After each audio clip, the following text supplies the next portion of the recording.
Deep within the secluded backroads of Coles County, Illinois, is an old bridge known for its eerie tales and haunted legends. Airtight Bridge, a historic landmark, isn't just known for its haunted reputation, it was once the site of a gruesome discovery. A discovery that would launch a massive murder investigation that remained unsolved for 37 years. On the morning of October 19, 1980, two men discovered a woman's dismembered torso floating in the river near the bridge, her head, hands, and feet completely missing. The mutilated body sparked intense media attention and baffled investigators who recovered little evidence at the scene, and the mysterious woman remained unidentified for over a decade. Ever since the torso was found in the river, Airtight Bridge has become a focal point for numerous ghost stories and paranormal investigations. One of the legends says that drivers who park or drive across the bridge at midnight often experience engine failures, or witness a pale, motionless figure that appears in the headlights before vanishing. Although some locals say there is nothing abnormal about this rusty old bridge, there are stories about late-night visitors having strange experiences here, and many believe the place is haunted. Visitors have reported hearing knocking sounds coming from the bridge's steel beams and disembodied voices in the distance. There are also stories of people hearing thuds and footsteps on the bridge's wooden floor planks. During our late-night visit to the bridge, my friend and I both heard a loud knocking sound coming from one of the steel beams while walking back to my vehicle. I have no idea if the knock was anything paranormal, but no one else was on the bridge that night and the sound was loud and very startling. There have also been reports of ghost sightings, one of which includes a phantom that was seen walking across the bridge at night before vanishing. According to Dale Kaczmarek of the Ghost Research Society, whose team conducted two late-night investigations in 2017 and 2018, several people in the group had strange experiences. The disembodied voice of a woman was heard on the opposite end of the bridge, and Kaczmarek himself saw a faded figure in a white t-shirt and ball cap walk past the opening of the bridge and disappear into the woods without making a sound. According to Kaczmarek, no one outside of their group was present during the investigation, and there are no parks, campsites, or homes at the bridge. It is truly in the middle of nowhere. Kaczmarek's team also recorded a 20-degree temperature drop on the bridge that they were unable to duplicate, and they also recorded knocking sounds and footsteps like someone was walking across the wooden planks, but no one else was present. Countless paranormal investigations have been done at Airtight Bridge, and many people are convinced that something otherworldly makes its presence known after dark. If the haunting is real, it is often believed to be connected with the bridge's dark history involving a twisted murder case that remained unsolved for 37 years. Other than the documented murder, which I cover in this video, the early history of the bridge is actually quite uneventful, at least that we know of. The bridge is a historic landmark built in 1914 by the Decatur Bridge Company and replaced an old river crossing formerly known as the Willow Pond Ford. No one seems to know the true origins of the name Airtight, but folklore says it comes from an unnatural stillness in the air caused by the bridge's location in a river valley. Another legend says the name comes from a design flaw in the gas tanks of early automobiles that traveled up the hill on the riverbank. According to legend, the gas tanks in these old cars would not deliver fuel to the engine when driving up the steep hill on the east side of the river, so drivers had to back up the hill in reverse to avoid an airtight lock. In the first half of the 20th century, it seems as though the old bridge was mostly known as a peaceful spot for fishing and swimming, but that would all change in 1980 when a horrifying discovery was made in the waters below. On October 19, 1980, two men driving over the bridge noticed something strange floating near the riverbank about 30 yards away. The two curious men pulled over and nervously walked down to the water's edge, and what they found in the river would send shockwaves through Coles County. Partially submerged in the murky water, not far from the riverbank, was the naked torso of a woman. Her hands, head, and feet were missing. The two men were horrified and immediately contacted law enforcement, which marked the beginning of a decades-long homicide investigation known as the Airtight murder case. Scuba divers searched the river bottom for evidence linked to the crime, but nothing was found. The torso was sent to a pathology lab in Springfield, where DNA samples were collected, and the remains were later buried in Charleston, Illinois, with a grave marker reading Jane Doe. In 1984, detectives interviewed Henry Lee Lucas and his depraved accomplice Otis Toole, who were both believed to be responsible for 350 murders across the United States. Lucas became a suspect due to similarities with the condition of the body found in the river and that of his own victims. During the 6-hour interview with detectives, Lucas confessed to the crime but later retracted his statement, claiming he was lying and that he made up the whole story. Henry Lucas was nicknamed the Confession Killer because he confessed to over 3,000 murders while incarcerated, but his confessions were often filled with inconsistencies and contradictions. After a thorough investigation, Lucas was no longer the prime suspect in the Airtight murder case, and new evidence was released in the years that followed. In 1992, 12 years after the torso was found below the bridge, the remains were finally identified using an updated DNA tracing system. The woman was identified as Diane Small, a 26-year-old from Bradley, Illinois, almost 200 miles away from Airtight Bridge. Diane's husband, Thomas Small, immediately became the prime suspect and was questioned as to why he didn't call authorities when his wife went missing in 1980. Small told authorities he never filed a missing persons report because he thought his wife was having an affair and ran off with another man. The initial interrogation in 1992 and lack of physical evidence linking Thomas Small to the crime resulted in the case remaining cold until it was reopened in 2016 and Small was interviewed again. 37 years after the crime was committed, Small gave a full confession and told detectives that the two got into a heated argument that turned physical. The argument escalated to violence and Small fatally struck his wife in the head with an iron furnace poker and then hid the body in the attic for 3 days until he could no longer bear the rancid smell. And what Small did next is truly chilling. With his 2-year-old daughter sitting in the backseat of the car, Small transported his wife's decomposing body to Airtight Bridge and dismembered it on the riverbank with an axe. After dismembering the body, he dumped the mutilated torso into the murky water by the bridge where it was eventually found. Small then transported his wife's body parts back to his home where he burned them in the furnace to destroy evidence. In the end, Thomas Small was found guilty of first-degree murder in 2017 and is currently serving 30 years behind bars. Diane's remains were laid to rest in Mound Cemetery in Charleston, Illinois, not far from the bridge, and a new marker that bears her name was placed at the gravesite. The gruesome discovery in 1980 led to countless ghost stories in the years that followed, with people traveling to the bridge from all around to see the crime scene and conduct paranormal investigations. Ghost hunters using everything from Ouija boards to EMF detectors visit the bridge at all hours of the night, and some claim to have made contact with Diane and other spirits believed to haunt the secluded bridge.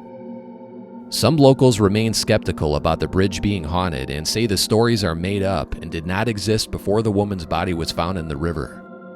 I found one comment from a local fisherman who said he's gone fishing below the bridge many times during the day and even alone at night and never experienced anything out of the ordinary. Many locals swim and fish in the waters below the historic bridge and regard it as nothing more than a peaceful place in the country with a tragic story. But many do believe the bridge is or was haunted by the woman's spirit whose murder remained unsolved for 37 years. The bridge's dark and haunted reputation has led to ongoing problems with vandalism and trespassing, and evidence of dark rituals have been found in the woods and underneath the bridge where satanic symbols were spray painted on the walls. Some people who believe the bridge is haunted say the ghostly activity might go beyond the tragic murder of the woman whose remains were found in the river. It's also true that while the woman's remains were found in the water near the bridge, she was not murdered at this location as many have claimed. During my research, I did look through old newspaper archives in search of a death occurring on Airtight Bridge before and after it was built in 1914, but I wasn't able to find anything other than the murder case I talked about earlier. Before the bridge existed, the crossing was an old ford that was used by early settlers and likely Native Americans, and it is possible that an undocumented death occurred here that no one knows about.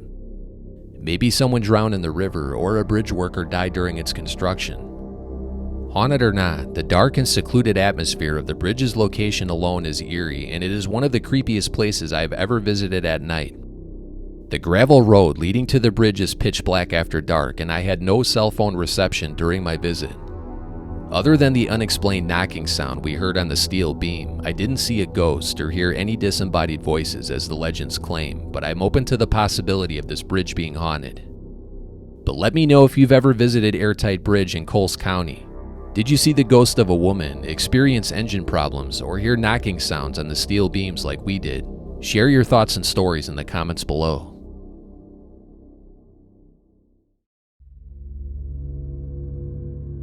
Hidden on a gravel road deep in the farmlands of central Illinois is St. Omer Cemetery and a fascinating grave that is said to be haunted by the mysterious woman buried beneath it. Among the weathered gravestones that date back to the mid-1800s, there is an unusual burial plot nicknamed the Witch's Grave, and locals have been telling stories about it for generations. At the heart of this eerie legend stands a distinctive gravestone. Its design is unique as the tales surrounding it, a large sphere perched atop a stack of logs. Beneath this unusual grave marker lies 4 members of the Barnes family, whose story has been twisted into one of central Illinois' most enduring supernatural legends. This unique burial plot is the eternal resting place for Granville and Sarah Barnes, their son Marcus, and their daughter-in-law Carolyn Barnes, who's the main subject behind the grave's dark legends. According to legend, Carolyn Barnes was an evil witch who placed a curse on the townspeople of St. Omer, a small town that did exist here in the 1800s but is now gone. Some versions of the story claim that Carolyn was hanged unsuccessfully in the gallows and was then burned alive at the stake as punishment for her witchcraft.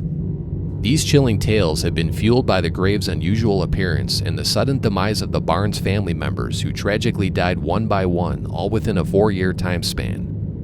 But the legend of Carolyn Barnes being a witch mostly has to do with the unusual death date of February 31st, a date that obviously doesn't exist.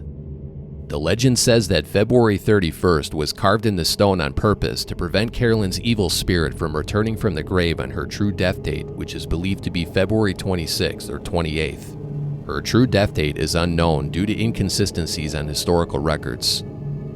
The legend of the witch's grave gets darker, with some claiming that the large stone at the family's burial plot is haunted and emits a glowing light on dark moonless nights.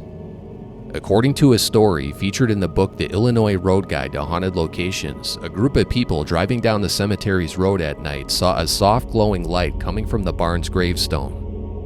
The group thought the light was from other people visiting the gravesite, but once they got out of the car and entered the cemetery, the light was gone, and they quickly realized no one else was around and they were the only ones on the grounds. Another mysterious element of the Barnes grave is the unusual position of the gravestone itself. Most graves in cemeteries face from the east to the west, but this one faces from the north to the south, and some say this was done on purpose because Carolyn was a witch. But the question those who visit this mysterious grave want answered is whether or not Carolyn Barnes really was an evil witch burned at the stake, or just an innocent woman buried alongside her family. The truth behind this fascinating grave is that there is no historical evidence, at least that I could find, to support the claim that Carolyn Barnes was a witch. There is also no evidence to show that she was burned alive at the stake or hanged by the townspeople of St. Omer, as the legends claim. I did quite a bit of research on the Barnes family and St. Omer and found nothing to support any of these claims. I was able to find the true cause of Carolyn's death though, and it is far more mundane than what the legends claim. Carolyn Barnes wasn't executed by the townspeople and instead died from a bad case of pneumonia, a common and often fatal illness in the 19th century. The 3 remaining family members buried in this plot also died tragically and far too young, including Carolyn, who was only 24 years old at the time of her death. Carolyn's husband Marcus Barnes was also 24 years old and died just 1 year before his wife, not long after a sawmill accident that claimed both of his arms. Granville Barnes, like his son Marcus, also died from injuries at a sawmill after an industrial boiler exploded, severely mangling and killing several others in the blast. Even though stories about Carolyn Barnes being an evil witch are more than likely made up, some people still believe the legends are true due to the weird death date and the crystal ball-shaped gravestone and the fact that the stone doesn't face from east to west like most graves in cemeteries. Many years ago, a group of vandals pushed over the massive stone, and when the marker was placed upright again by cemetery officials, it was positioned from north to south. It's also unclear whether or not the stone originally faced from north to south when it was placed there by the Barnes family who once owned the land the marker sits on. The strange death date of February 31st is unusual and also interesting, but the date is believed to be nothing more than an engraving error that was likely too expensive for the Barnes family to fix. And based on historical records I found, the name Granville that appears on the stone is also misspelled, and this error, along with Carolyn's death date, were likely too expensive to fix, or there were no surviving family members around at the time to rectify these mistakes. After filming the cemetery during the day, we returned later that night to get some footage of the barn's gravestone and immediately noticed something unusual from the parking area. The stone wasn't glowing, as the legends claim, but someone had carefully placed an assortment of tree branches on top of it in the shape of a wreath. Obviously, someone visited the gravesite after we left and placed the branches there, but it was a weird sight to see when I first panned over the grave with my flashlight. At first, I didn't even recognize it. Even though I don't believe the legend of Carolyn Barnes being an evil witch, the story about witnesses seeing a glowing light coming from the family's plot could be true. Unexplained floating lights in and around haunted locations is something I've personally experienced, and I'm open to the possibility of this cemetery being haunted, even by something beyond the Barnes gravesite. This cemetery is extremely dark and creepy at night, but after exploring the grounds and gravesite, I didn't experience anything out of the ordinary. It did make me wonder, though, if anyone has ever seen a ghost in this cemetery or the glowing light at the Barnes gravesite. If you have ever visited the witch's grave at St. Omer Cemetery and witnessed the glowing light or anything that you can't explain, leave a comment below. I'd love to hear your story.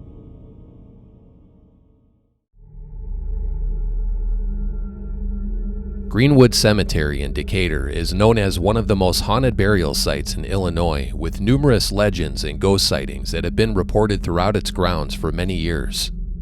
The cemetery was officially founded in 1857, though burials had already been taking place on the land since the 1830s and possibly earlier.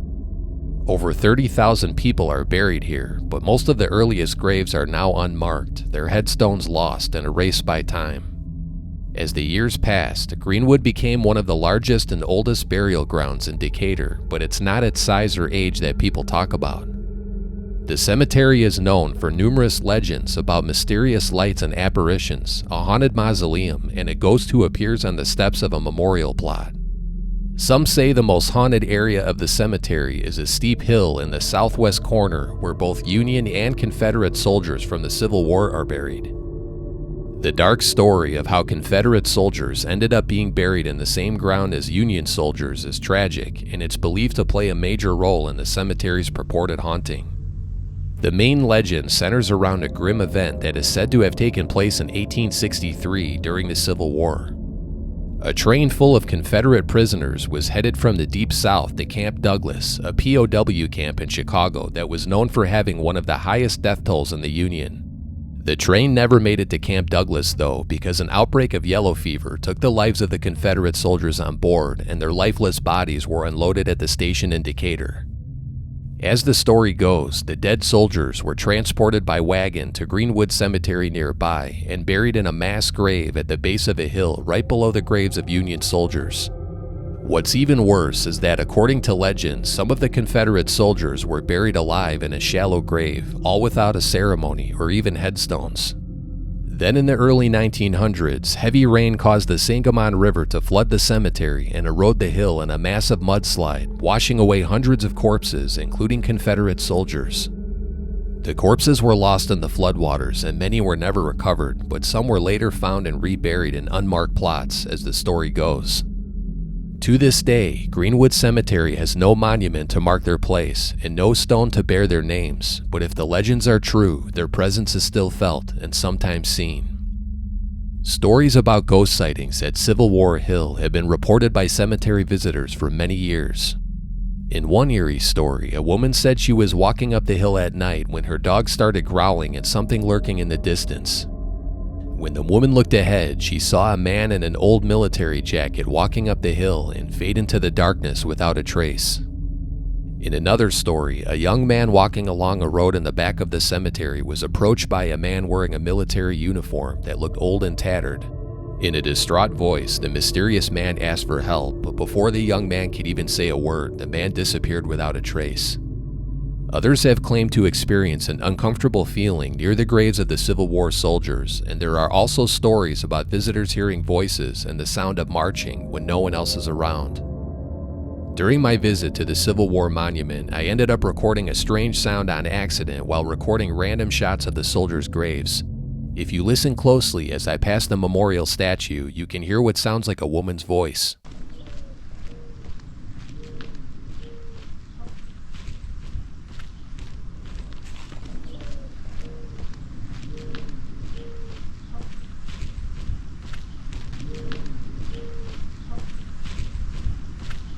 I have no idea if the sound I recorded is anything paranormal, but I thought it was worth including in this video. It's also worth noting that no one else was on top of the hill or anywhere near me while I recorded video clips of the graves. I was alone during my visit, and I had this entire section of the cemetery to myself while filming. Another unexplained sighting are the mysterious lights that appear on the south end of the cemetery near the graves of the Civil War soldiers and hover in the sky above the hill. These lights have been witnessed by people parking behind the cemetery at night, and according to Troy Taylor, a paranormal author, the mysterious lights have even pursued drivers on Lincoln Park Drive near the river. The strange lights are believed to be the spirits of Confederate soldiers buried in unmarked graves whose bodies were disturbed by the flood, or they could be the spirits of people whose graves were robbed or destroyed by ruthless vandals. Some people believe the lights could even be the restless spirits of Native Americans, rumored to be buried somewhere in the cemetery, although the factual history of this claim is uncertain. The ghost lights are also said to have a connection with the cemetery's public mausoleum that was torn down in 1967, disturbing the people interred here, some of whom were never claimed by family members and were later placed in unmarked graves. The massive mausoleum was built in 1909 and could house up to 340 bodies, but only 95 people were laid to rest within its walls, according to records. At some point, the mausoleum was rumored to be haunted after stories began surfacing about strange lights appearing around it and screaming and moaning sounds that were heard from inside. By the mid-1960s, the mausoleum was a crumbling mess and no longer safe for public use, so the building was demolished, and all that remains today is an empty field at the bottom of a hill. Some of the bodies were relocated or buried in the cemetery with markers, but others were not, and some believe the disturbance is responsible for the strange things that occur in the cemetery at night. Greenwood Cemetery is also home to another haunted mausoleum that still stands today, and the story behind it is true and also quite scary. The tomb of George and Amanda Wessels is or was believed to be haunted after it was desecrated in a disturbing grave robbery attempt in the 1990s. In 1994, grave robbers snuck into the cemetery at night, pried open the doors of the tomb, and pulled out the casket of George Wessels, but the vandals had no idea what they were about to see. According to the cemetery superintendent, who was interviewed in a newspaper article about the event, the top of Mr. Wessels' casket is made of glass, allowing the vandals to get a full view of the corpse. The glass-top casket was found the next morning on the steps outside of the tomb, fully intact, and it was returned to the crypt that same day. According to the cemetery official who saw it, the skeleton of George Wessels, who died in 1922, was wearing a black suit and was clearly visible through the glass. Cemetery officials theorized the vandals were frightened by the unexpected sight of the corpse through the glass and ran off. The Wessels tomb also has a haunted legend that says if you knock on the doors of the crypt, you'll hear a knock and soft cries in return. Whether or not these sounds were actually heard by people who attempted the dare is unknown, but many curious kids snuck into the cemetery at night to test the legend. And of course I had to test the legend myself during my visit.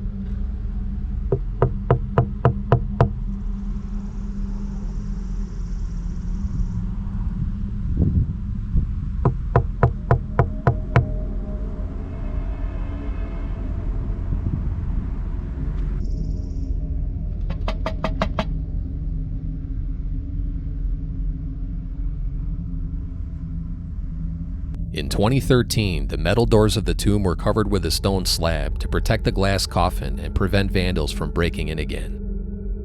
The haunted legends of Greenwood Cemetery don't end at the tomb of George Wessels. At the edge of a quiet hill stands the Barackman family plot, an elevated terrace of stone surrounded by aging trees and time-worn markers. It's a peaceful-looking place by day, but as the sun begins to set, it becomes the focus of one of the cemetery's most unsettling legends. Locals say that just as the last beams of light dip behind the trees, a woman appears on the stone steps leading up to the Barackman plot. The mysterious woman has been described as wearing a long flowing dress from another era, and some witnesses say she simply stands there motionless, staring down from the top of the stairs, her face pale and unreadable. Others claim she slowly walks down the steps, only to vanish before reaching the bottom. Over the years, the legend has drawn countless visitors who arrive at the gravesite just before dusk, hoping to see the mysterious woman for themselves. Most people leave disappointed, but there are stories about visitors who have actually seen the ghost standing on the stairs right before the sun goes down. The identity of the woman remains a total mystery, but some believe the ghost is that of Hannah or Harriet Barackman, who are both buried in the family's plot. This story also overlaps somewhat with the legends and sightings of an apparition known as the Greenwood Bride, another ghost who's been seen at the top of a hill near the grave of H.L. Oder. Legends say the young woman was engaged to a man deeply involved in bootlegging in the early 1900s, a time when illegal alcohol trade thrived in the shadows of Prohibition. Her fiancé was said to be caught up in a dangerous world, and according to legend, he crossed the wrong people. Just days before their wedding, the groom allegedly disappeared, and rumors spread that his body had been found floating in the Sangamon River, murdered and dumped there by rival bootleggers. The shocking news devastated the young bride-to-be, who was completely heartbroken from the loss. Unable to cope with the grief, she fell into a deep depression, and soon after, she went down to the river where the man's body was found and drowned herself. According to the story, she was laid to rest in Greenwood Cemetery in the white gown she had planned to wear on her wedding day. Ever since then, there have been creepy stories about a woman in a glowing bridal gown appearing on a hilltop near the grave of H.L. Oder. And some say the spectral woman seen on the steps of the Barackman plot that I mentioned earlier is actually the Greenwood Bride and not a separate ghost. I did some research on the people buried in this plot and the Barackman plot and found no evidence of a tragic love story linked to the names on those headstones. If the sightings are real, the woman's ghost more than likely belongs to someone else, perhaps a woman buried in an unmarked grave nearby or in a different part of the cemetery entirely. Why she appears on the hill near this grave is a mystery, but some speculate that she waits for her lost love, believing he may one day return. Whatever the truth may be, the sad story of the Greenwood Bride is one of the cemetery's most well-known legends and a favorite of ghost hunters. Another legend from Greenwood Cemetery revolves around an old mourning chair nicknamed the Devil's Chair or the Haunted Chair. Mourning chairs like this one are often associated with various superstitions about premature death and misfortune that come to those who sit in the chair. The legend behind this chair involves the devil.